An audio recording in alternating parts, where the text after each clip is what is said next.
Hello and welcome everyone. If you're new to this live stream, I recommend you hit like, subscribe, and follow for more. Not really, you don't have to do it. It's just a thing that everyone seems to say, so I'm saying.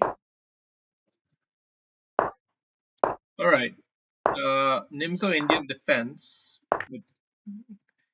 and I seem to be playing against someone who really knows what he's doing because of the speed of his moves would suggest that.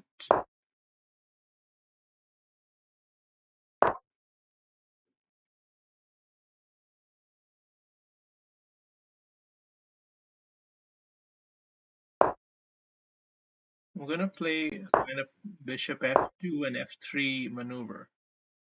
Sorry, e1 f2.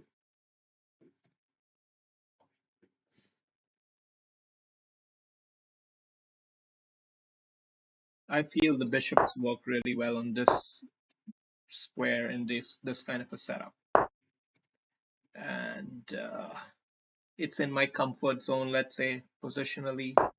So I'm happy about that on some level. But he's very patient, maneuvering very gracefully on the chessboard, and so am I.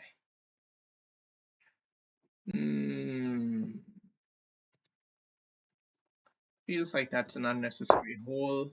Try to exploit it. Maybe push c5 for solidity. Don't want to get my knight sidetracked either. But this pawn does become weak. I quite like it. What happens if I just simply attack the pawn? Am I risking much? I don't think so. Everything's pretty balanced. So we're just going to try to win a free pawn here.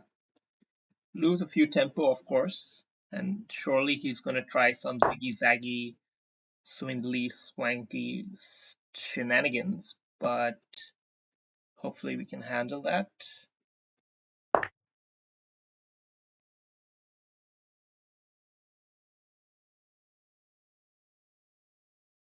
Just take it and then come back here and then drag him out, right? Or even push this up, not sure. Pushing this up feels too premature because this bishop is a loose piece.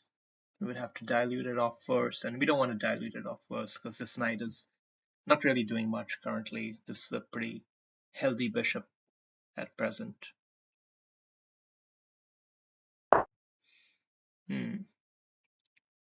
Playing interestingly.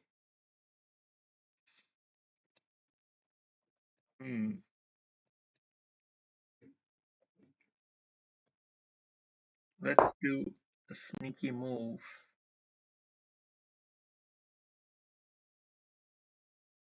Involving bishop to e1. This is my big plan because he is planning this, and now I can take it because even if he takes the queen, my bishop's guarding it. That's what he gets as compensation, however, is this angle here. Let me think. Do I first attack or do I respond capture?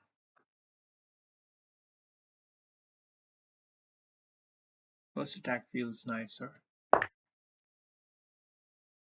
because I have knight check. Okay. I just simply capture it.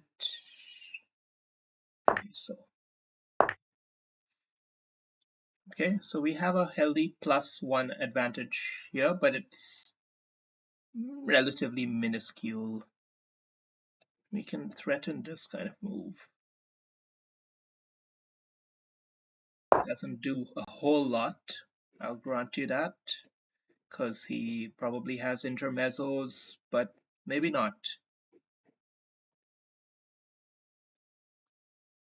It's a genuine threat, I guess you could say. So he's probably going to shuffle here. It's still a good move because we're getting the rook off the central file, so it's a nice idea. But he already came in already. But can we do this right away? No. We actually have to hide this queen somewhere. So we're gonna hide it here. And then back there, I guess.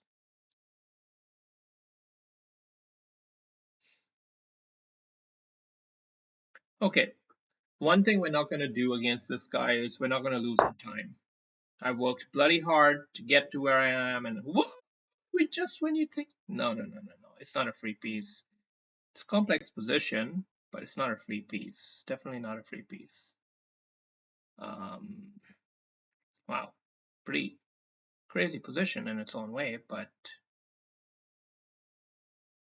what do we do? What do we do? What do we do? We don't want to lose on time. So let's take what we get. Do we have this as an intermezzo, or do we just do the bishop sack check?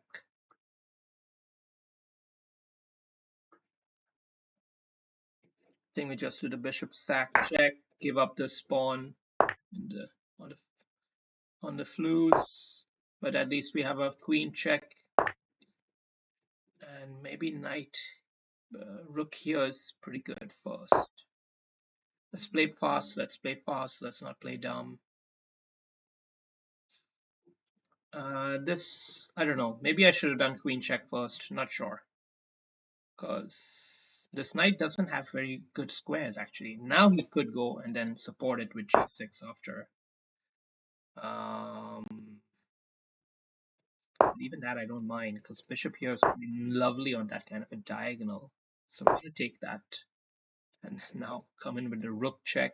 Siggy Shag back on the back rank. Looking pretty nice, right? Of course, he's got knight in here. He's got options. It's not over. Not over. So we're going to double up the other rook here then, probably. Okay. Okay, well, right now we can already play this. We can already forego a pawn because we've got such powerful momentum going on with the attack. So I'm not too afraid of material consequences at this point. I'm really just going for the jugular. And I recommend all of you to do that, to follow that kind of principle in your chess. Go for the jugular. Go for mate. Go for the glory. So this is putting pressure on him for sure. He's feeling the heat. I think king back is the right move. Oh, that's also pretty clever, I guess. Okay, let's try to find a good move. Try to find a good move here.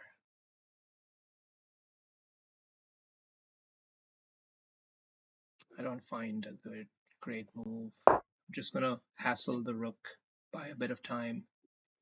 If he comes back in here, okay, let's go back there.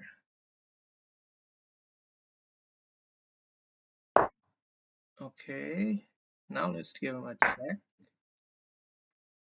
Okay, he's blocked it with the knight.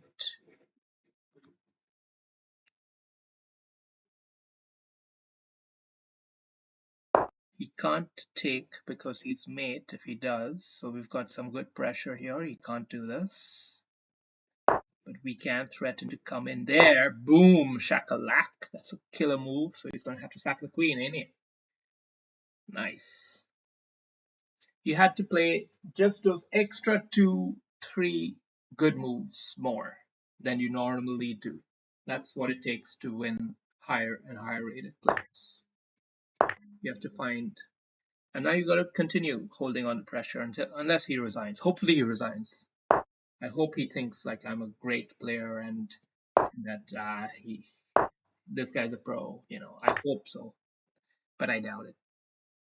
Real fighters like these guys, they don't give up. These turtle guys never give up. Okay, we've still got pressure on the diagonal.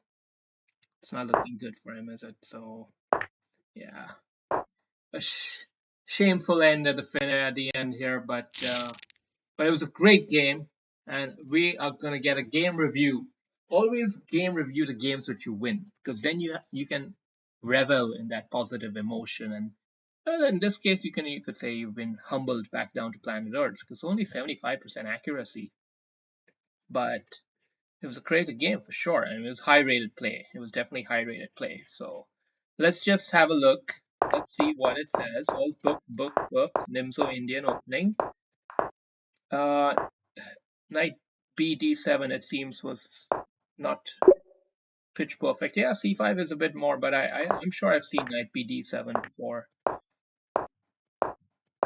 Okay. So we have some inaccurate middle game play here.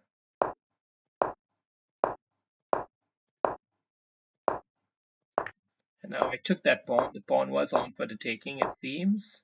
This bishop move back was a blunder. Huh. What should I done instead? Capture that first. Then. Oh, okay. I don't know about that. It's a weird combination. I don't know if I want to play against a queen and in a blitz game especially, but anyway. Went with the line that we went with. And okay, that is a mistake. That knight wasn't indeed for the taking. It looked like it was a blunder from him, right? But it wasn't. It was a... Yeah, I mean, I knew it wasn't a rank blunder, but I had this move. I did have this move. Maybe the computer didn't see that. You know, ever think about that? Okay, now I'm really putting on the pressure. I only have a minute advantage, but the pieces are so fluent. They come in effortlessly. And okay, I missed a tactic here, it seems, because this is not correct. What could have been the best move? It said sacrifice the rook. Well, we knew that had to be on the cards, but then what happens after? Take with the... you can take with the rook because the bishop's watching the back rank, and then create some hidden check threats and exploit it that way. Okay, interesting. Anyway, we went this way, and knight in there was a blunder because... Oh, of course, rook check here. Duh. But anyway, we were trying to go for a mate, I guess, and I totally gave up the advantage, supposedly, by doing this. At present, black can win the game. According to computer eval, black is in the lead, but it's just such a difficult position to play. And there he makes a blunder. He needed to find this move. That's all he needed to do, was keep the knight there, blocking the diagonal, and just keep it simple. But, you know, a little bit of pressure came in, and yeah, he didn't see the importance of the queen coming in here blocking against that. So yeah, this just finished the game off, and then it was just mopping up the tail. All right, hope you enjoyed that. Catch you later.